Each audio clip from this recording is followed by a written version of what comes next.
Hello hi అండి, welcome to amazing city. నా ఛానల్లో ఏ వీడియో అప్లోడ్ చేసినా కానీ అది ఖచ్చితంగా మీకు కొంచెమైనా యూజ్ఫుల్ అవుతుందన్నమాట. సో ప్లీజ్ మీరు అందరూ సబ్స్క్రైబ్ చేసి నన్ను ఆదరించండి.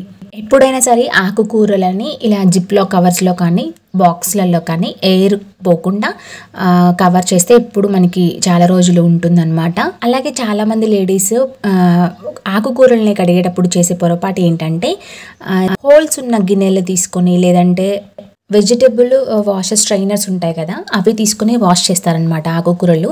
అలా చేసినప్పుడు అస్సలు ఆకుకూరల్లో ఉన్న మట్టి ఉష్కపోదనమాట.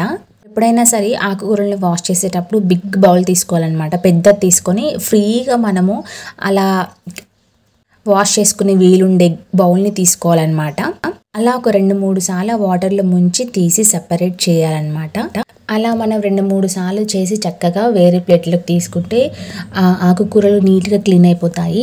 ఇంకొక టిప్ అనమాట, మనము ఎండుమిరపకాయలు వేయించేటప్పుడు ఎప్పుడైనా సరే ఫస్ట్ నూనె పోయొద్దనమాట. నూనె హీట్ ఎక్కిన తర్వాత అప్పుడే తాజాగా వాష్ చేసిన పచ్చిమిరపకాయలు అందులో వేసిస్తాం కదా, అలా వేయకుండా ఫస్ట్ మిరపకాయలు అనేవి వేయించుకోవాలి. ఎటువంటి ఆయిల్ పోయకుండా వేయించుకోవాలి, తడి అనేది ఆరిపోయేంత వరకు. తడి అంతా పోయిన తర్వాత అప్పుడు ఆయిల్ పోసి మనము మిరపకాయలని మగ్గించాలన్నమాట. ఇలా చేయడం వలన అవి చిటిపిట అనుకుంటూ ఆయిల్ మన మీద పడకుండా ఉంటుంది. అని చూస్తున్నారు కదా, ఖచ్చితంగా నేను నా పిరికడి నిండా తీసుకుని కరివేపాకు వేసాను, చూసారా? మీరు ఏదైనా కర్రీస్ చేసుకోవడానికి గ్రేవీ కోసం పేస్ట్ చేస్తూ ఉంటారు కదా, మిక్స్ పట్టినప్పుడు ఖచ్చితంగా అందులో కరివేపాకు అనేది ఎక్కువగా వేయండి, టేస్ట్ బాగుంటుంది. అలాగే కరివేపాకు కూడా మనం తీసుకోవడం వల్ల హెల్త్ కూడా చాలా మంచిదన్నమాట. అందుకని నేను ఏ పచ్చళ్ళు చేసినా కానీ కరివేపాకు ఎక్కువగానే వేస్తాను. ఇప్పుడు నేనైతే గోంగూర పచ్చడి చేస్తున్నాను అనమాట. ఏదో పచ్చడి అందరికీ తెలిసిందే, కానీ కొన్ని చిన్న టిప్స్ చెప్పుకుంటూ నేను ఈ పచ్చడి చేస్తూ ఉన్నానన్నమాట.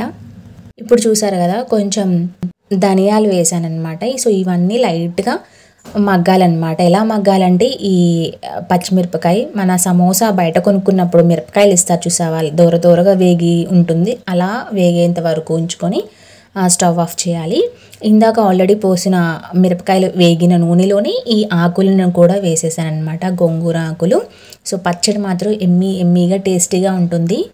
ఇప్పుడే ఫస్ట్ నాకు సరిపడా ఆకులకి సరిపడా ఉప్పును కూడా వేసేసుకొని ముందే కలిపెట్టేసుకుంటున్నాను. సో చూస్తున్నారు కదా, వితిన్ 5 to 8 minutesలో మనకి మొత్తం మగ్గిపోయింది. కానీ వాటర్ ఎక్కువగా ఉంది కదా, అంత వాటర్తో మనం మిక్స్ పడితే లూజ్గా వస్తుంది చట్నీ. సో ఆ వాటర్ అంతా ఎవాపరేట్ అయ్యే వరకు ఉంచుదాం.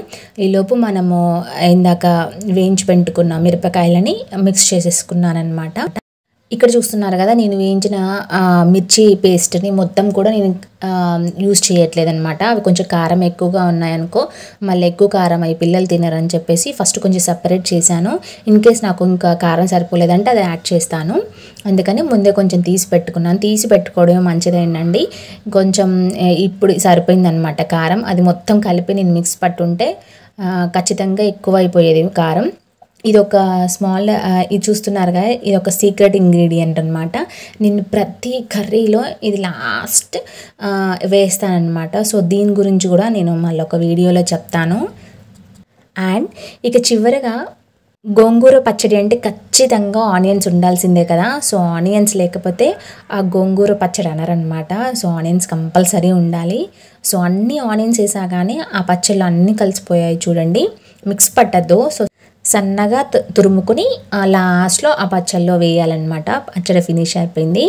సో ఇప్పుడు ఇది ఇందాక కొంచెం పక్కన పెట్టేశాను కదా ఆ పేస్ట్ అనేది, ఇది ఉంచేసాను అనమాట. ఇది నెక్స్ట్ ఎప్పుడైనా కర్రీ చేసుకున్నప్పుడు కారం వేయకుండా ఇది వేసేస్తాను.